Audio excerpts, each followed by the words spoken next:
Hello friends, good morning and welcome to the Success Point Academy.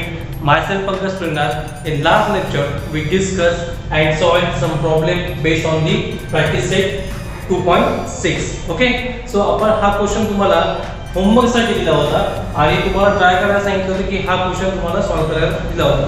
आता बऱ्याच स्टुडंटनी चांगला प्रयत्न केला आणि काही जणांना हा क्वेश्चन किंवा जे स्टेटमेंट आहे ते थोडंसं डिफिकल्टी वाटलं आणि मग तुम्हाला माहित आहे की वर्ड्स प्रॉब्लेम मध्ये जर तुम्ही स्टेटमेंटला जे काही विधान दिलं असेल त्याला जर मॅथमॅटिक्स मध्ये राईट करता नाही आलं तर क्वेश्चन सॉल्व्ह करताच येणार नाही. तर तोच क्वेश्चन आपण आज घेणार आहे. So it's time to study. Question खूप सिंपल होता आणि ह्या टाइपचा क्वेश्चन हा तुम्हाला म्हटलं की हा क्वेश्चन बोर्डच्या एक्झाम मध्ये 2 वेळा विचारले गेले आहे. ओके, सो आयएमपी क्वेश्चन आहे, इम्पॉर्टंट क्वेश्चन आहे, खूप सोपा आहे. पहा, the sum of two roots of a quadratic equation is 5 and sum of their cubes is 35. आता इथे दोन गोष्टी मेन्शन केलेल्या आहेत. त्यांची काय म्हटलं, द सम ऑफ रूट्स दिलेला तुम्हाला 5 आहे. Okay, and sum of cubes दिलेला तुम्हाला किती 35. ओके, या दोन गोष्टी तुम्हाला इथे या क्वेश्चन मध्ये दिलेल्या आहेत. Sum of roots and sum of their cubes is 35. Then find the equation. So आपण एक फ्रेंड्स पहा, जेव्हा आपण हा युनिट स्टार्ट केला होता तर तुम्हाला एक सांगितलं होतं क्वेश्चन या टाइपचा घेतला होता. त्यामध्ये आपण सांगितलं होतं जर आपल्याला अल्फा आणि बीटा माहित असेल, अल्फा आणि बीटा जर दिलेलं असेल त्यावरून तुम्ही क्वाड्रॅटिक इक्वेशन फॉर्म करू शकता.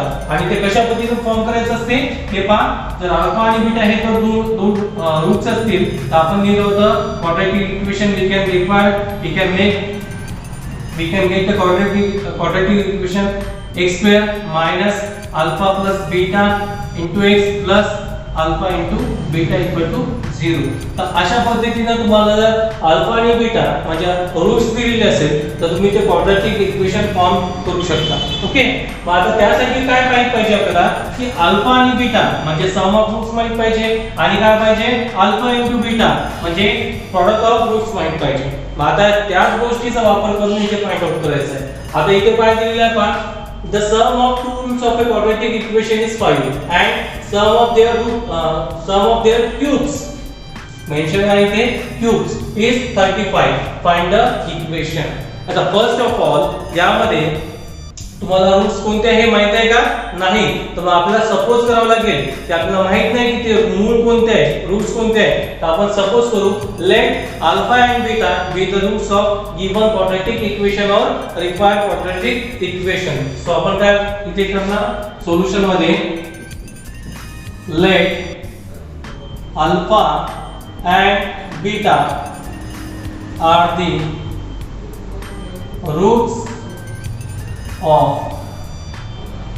roots of quadratic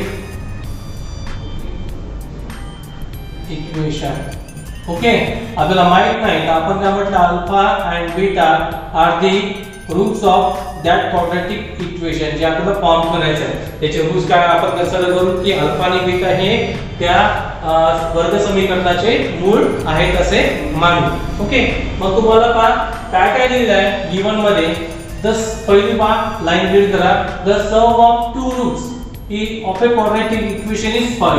म्हणजे त्यांच्या इथे वाटलं असतं लाइन लिहू शकता तुम्ही सम ऑफ रूट्स इज 5. सो आपण पहा अल्फा आणि बीटा हे दोन रूट्स घेतले तर पहिल्या स्टेटमेंट नुसार काय येते that is alpha plus beta is equal to 5. काय आलं हे the sum of two roots of a quadratic equation is 5. पहा अल्फा आणि बीटा हे दोन रूट घेतले तर सम म्हणजे addition sum of two roots of a quadratic equation is 5. हे झालं पहिली कंडिशन. म्हणजे तुम्हाला पहिल्या स्टेटमेंट वरून मॅथमॅटिकल फॉर्म तयार करतात. देन अजून काय दिलेलं आहे अँड काय म्हटलंय सम ऑफ देअर क्यूब्स म्हणजे काय sum of their cube means alpha cube plus beta cube. Sum of their cubes is that is 35. हे तुम्हाला दोन्ही गिवन दिलेले आहेत याच्यामध्ये अकॉर्डिंग टू क्वेश्चन.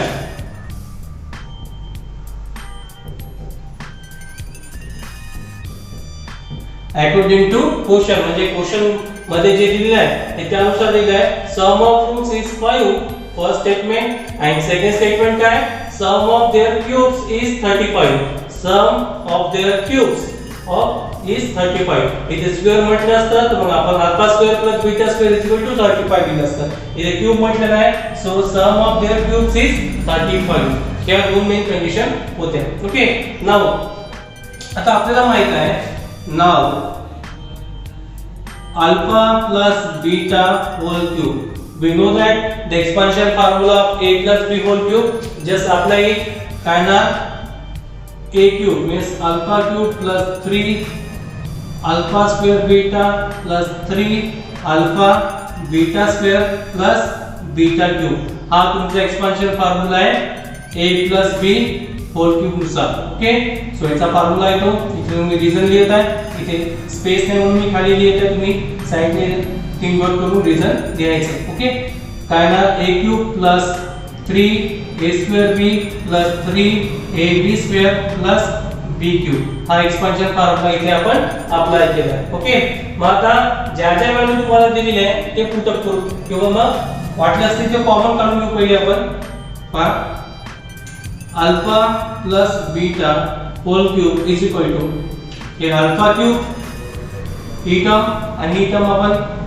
जवळ घेऊन काय ना प्लस बीटा क्यूब ओके आता हे जे आहे यामधनं आपण 3 टाइम्स अल्फा बीटा कॉमन करू शकतो कारण की दोन्ही याच्यामध्ये प्रेझेंट आहे तरी पण दोन्ही याच्यामध्ये प्रेझेंट आहे अल्फा पण प्रेझेंट आहे आणि बीटा पण प्रेझेंट आहे तर ते राहिल्यानंतर काय करणार पहा यामधनं पहिले 3 अल्फा बीटा कॉमन काढल्यात काय राहणार 3 पहिलेच निघाला इथे अल्फा एक रिमेनिंग राहिला आणि बीटा तर पहिलेच काढला ओके प्लस आहे म्हणून प्लस इथे 3 निघाला अल्फा निघाला आणि बीटा स्क्वेअर आहे इथे एक बीटा पहिलेच निघाला एक बीटा रिमेनिंग राहिला ओके सो अशा पद्धतीने हे मिळालं आता आपण काय करू आपल्याला ह्या दोन व्हॅल्यूज माहित आहे अल्फा प्लस बीटा आणि alpha cube plus beta cube alpha plus beta किती आहे त्याची व्हॅल्यू पुट करू आपण काय करणार अल्फा प्लस बीटा हे इथे अल्फा प्लस बीटा आहे तर काय येणार 5 चा cube okay then alpha cube plus beta cube आपण याची व्हॅल्यू आपल्याकडे alpha cube plus beta cube that is 35 plus हा 3 times as it is alpha into beta माहित नाही ॲज इट इज पण अल्फा प्लस बीटा माहित आहे अल्फा प्लस बीटा किती आहे 5 सो काय ना 5 चा क्यूब किती येते 125 इज इक्वल टू किती येणार 35 प्लस हे मल्टिप्लिकेशन करा किती येणार 3 5 चा 15 अल्फा इनटू बीटा ओके नंतर हा प्लस मध्ये रेग्रेसिव्ह घेऊन येऊ कारण की आपल्याला अल्फा प्लस बीटा माहित आहे काय करायचं आहे अल्फा इनटू बीटा माहित करायचं आहे यावरून अल्फा इनटू बीटा माहित करता येईल आपल्याला ओके मग हा 35 इकडे प्लस रेग्रेसिव्ह करा 125 minus 35 is equal to काय ना 15 times alpha into beta मग काय ना पहा इकडे घेऊ 125 minus 35 पाय हे 0 नंतर किती येणार 2 3 गेले जात नाही बरोबर 3 गेले ठीक आहे बरोबर किती येणार 19 is equal to 15 times alpha into beta okay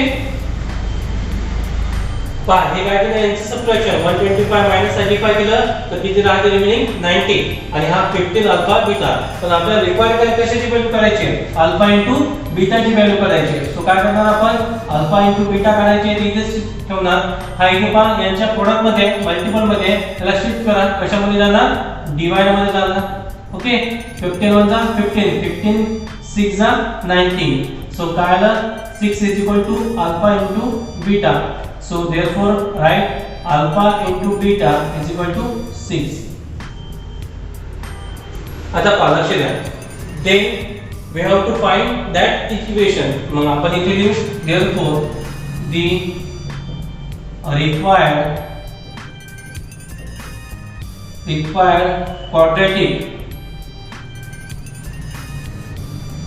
required quadratic equation is काय ना हीच equation alpha square x square minus alpha beta x plus alpha into beta is equal to 0 okay मग आता पहा आपल्याकडे व्हॅल्यू जी काढलेली आपण ती पुट अप करणार x square minus alpha plus beta आहे अल्फा प्लस बीटा किती आहे 5 सो 5 आणि हा x plus alpha into beta आपण आताच काढला इक्वल टू 0 ओके सो काय ना x square minus 5x plus 6 is equal to 0. हे आहे तुमचं रिक्वायर्ड क्वाड्रॅटिक इक्वेशन. होतं इझी, खूप इझी क्वेश्चन होता. फक्त काय की इथे तुम्हाला रूट्स दिले नव्हते डायरेक्टली. सो आपल्याला सपोज करावं लागलं की रूट्स अल्फा आणि बीटा आपण कन्सिडर करून सॉल्व्ह केलं. त्यानुसार मग अकॉर्डिंग टू क्वेश्चन म्हणजे क्वेश्चन मध्ये काय दिलेलं आहे त्यानुसार मग लिहिलं आपण की alpha into beta sum of their roots is 5 and sum of their cubes is 35. Then we have to find out that quadratic equation. So we take that, we know that alpha plus beta whole cube. Okay, आपल्याला माहित आहे. मग expansion formula हे केला, alpha आणि beta हे एकत्र केले, त्यामध्ये यामध्ये हे कॉमन काढलं आपण 3 टाइम्स अल्फा आणि बीटा. मग व्हॅल्यू पुट केल्या, जस्ट आपण कॅल्क्युलेशन केलं. कॅल्क्युलेशन केल्यानंतर अल्फा इंटू बीटा माहित करून घेतला. तर ते अल्फा प्लस बीटा ऑलरेडी दिलेलाच होता क्वेश्चन मध्ये, फक्त माहित करून घ्यायचं होतं अल्फा इंटू बीटा. कारण की तुम्हाला सुरुवातीलाच मी इक्वेशन लिहून दिलं होतं की कोणतेही क्वाड्रॅटिक इक्वेशन फॉर्म करायचं असेल तर अल्फा प्लस बीटा म्हणजे sum of roots and product of roots आपल्याला माहित पाहिजे. मग त्यावरून अल्फा इंटू बीटा काढला आपण 6. therefore the required quadratic equation in this way we can calculate. So खूप इझी क्वेश्चन होता आणि हा बोर्डच्या अकॉर्डिंग महत्त्वाचा क्वेश्चन आहे. बोर्ड मध्ये दोनदा हा क्वेश्चन विचारला गेला होता, त्यासाठीच तुम्हाला होमवर्क दिला होता. ज्यांना नाही समजलं त्यांनी नोट डाउन करून घ्या. Then come to the next question.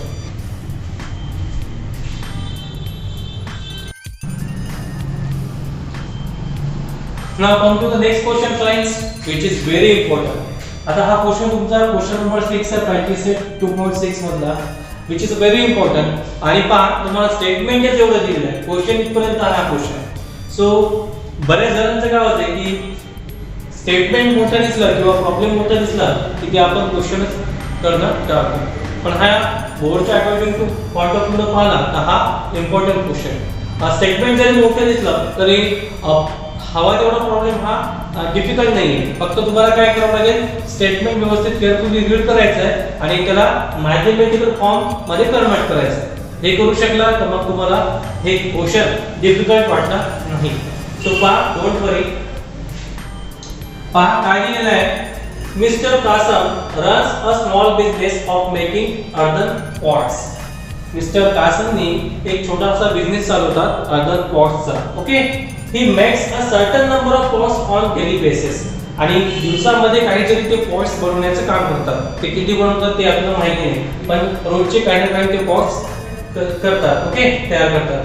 Production cost of each of pots is 40 rupees more than the 10 times total number of pots he makes in a one day. म्हणजे इथे काय म्हटलंय की कोणताही जो व्यापारी असतो किंवा जो पॉट बनवण्याचं काम करतो जो व्यापारी, तर त्याला काय असते, कोणती वस्तू बनवण्यासाठी तुम्हाला काय लागतं, प्रोडक्शन कॉस्ट लागत असतो. म्हणजे कोणतीही जर वस्तू बनवायची आहे तर त्यासाठी तुम्हाला काहीतरी खर्च करावाच लागतो. त्यालाच आपण काय म्हणतो, प्रोडक्शन कॉस्ट. ओके, आता जेवढे नंबर ऑफ समजा आता फॉर एक्झाम्पल मी समजा आता एखादी वस्तू बनवत आहे तर त्याला मला खर्च येतो प्रोडक्शन कॉस्ट 10 रुपये. ओके, आणि रोजचे असे 5 पॉट्स बनवतो तर मला किती टोटल किती खर्च होईल, 5 10 चा 15 रुपीज खर्च येणार. म्हणजे 10 काय झालं तुमचं प्रोडक्शन कॉस्ट म्हणजे ते वस्तू बनवण्यासाठी लागणारा खर्च, आणि 5 काय इंडिकेट करते की रोजचे मी किती पॉट्स बनवतो. असा मिळून हा 50 रुपयामध्ये 50 रुपयाचा मी रोज पॉट्स तयार करतो. ओके, मग त्यामध्ये काय केलं आपण, number of pots makes on daily basis म्हणजे प्रत्येक दिवशी बनवलेल्या पॉट्सची संख्या, आणि 10 रुपये काय सांगणार प्रोडक्शन कॉस्ट म्हणजे त्याला बनवण्यासाठी लागणारा कर किंवा किंमत. ओके, तर अशा प्रकारे आपण पाहू शकतो. आता इथे तेच आहे, काय म्हटलंय, mister Kasam runs a small business of making earthen pots. Pots बनवण्याचं काम करतात mister Kasam. He makes a certain number of pots on daily basis म्हणजे रोज कितीतरी ते सर्टन नंबर सांगितले. ओके, काहीतरी पॉट्स ते रोज बनवतात. ओके, आता फर्स्ट कंडिशन काय आहे, आता आपल्याला माहिती आहे का किती तो पॉट्स बनवतो प्रत्येक दिवशी, तर नाही. तर मग आपल्याला सपोज करावं लागेल, let the mister Kasam makes x number of pots on daily basis. Okay, म्हणजे प्रत्येक दिवशी तो x भांडे बनवतील असं आपण गृहीत करू. ओके, मग काय म्हटलंय, second condition, production cost of each pot म्हणजे त्या पॉट एक भांडा बनवण्यासाठी लागणारी किंमत. Production cost of each pot is 40 रुपये मोर then 10 times total number of pots he makes. पहा कंडिशन काय कंडिशन समजली तर मग प्रॉब्लेम इझी जाईल. सो फर्स्ट कंडिशन आपण गृहीत करू की तो डेली बेसिस वर रोज किती पॉट करतात त्या एक्सपोर्ट आपण गृहीत करू. ओके मग पहा production cost of each pot is 40 rupees more. 40 rupees more than 10 times the 10 times total number of pots he makes in a one day. आता वन डे मध्ये म्हणजे प्रत्येक दिवशी तो किती पॉट तयार करतो आपण गृहीत केलं x. तर मग ही आहे तुमची कंडिशन. ओके सुरुवातीला मी थोडासा डिफरंट नेम दिला होता तर ही प्रॉपर कंडिशन काय ही घ्यायची. काय म्हटलं 40 rupees more 40 rupees more 10 times the total number of pots he makes. मग प्रत्येक दिवशी तो किती बनवतो पॉट्स x. हे असं लिहायचं. ओके तर ही झाली तुमची कंडिशन. ओके सो आता यालाच आपल्याला व्यवस्थित राईट करायचं आहे. मग आता आपल्याला माहिती आहे का तर पहिली रीड लाईन करा. Mr. Kasam runs a small business of making other pots. He makes a certain number of pots on daily basis. म्हणजे प्रत्येक दिवशी तो काही भांडे तयार करतो आपल्याला माहित नाही किती तयार करतो आणि असं का लिहिलं की तुम्हाला ते कंडिशन व्यवस्थित समजावं म्हणून मी असं सेपरेट स्पेस करून लिहिलं. मग आपण काय म्हणणार let the number of pots makes by Mr. Kasam on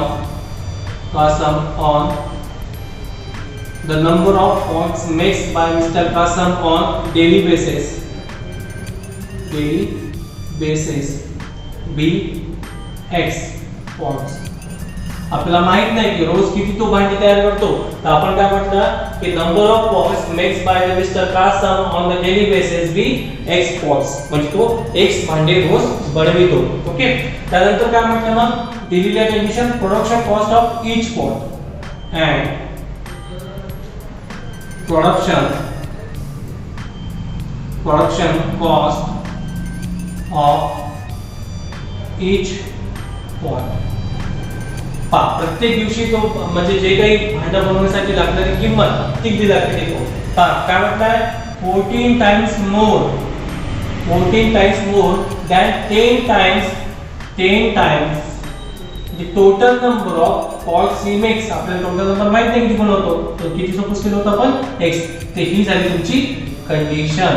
okay then मग काय म्हटलंय if production cost of all pots म्हणजे त्या टोटल जेवढे काही भांडे बनवतो त्यांची एका दिवशीची किंमत किती होते 600 रुपये. मग इथे काय लिहू अकॉर्डिंग टू क्वेश्चन म्हणा. ओके किंवा अकॉर्डिंग टू गिवन कंडिशन म्हटलं तरी चालेल. मग पहा production cost of all pots per day is किती आहे 600.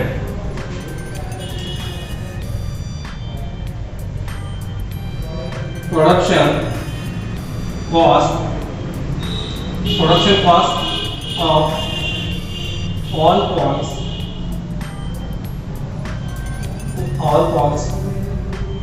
per day किती आहे त्याची 600 रुपीज. ओके आता प्रोडक्शन कॉस्ट कसं असते तर तिच्यामध्ये दोन गोष्टी असतात. म्हणजे जेवढे आपण डेली बेसिसवर भांडे पॉट्स तयार करतो आणि त्यासाठी लागणारा प्रोडक्शनचा खर्च. तर तुम्ही इथे मग या दोघांचं काय होणार मल्टिप्लिकेशन. इथे वाटल्यास तर तुम्ही लिहू शकता जे number of pots makes on daily basis into the production cost of each pot असं लिहू शकता. इथे वाटल्यास तर लिहू आपण. मग काय लिहू पहा the number of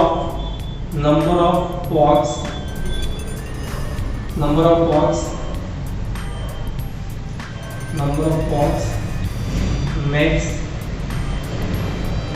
on daily basis into kind of production cost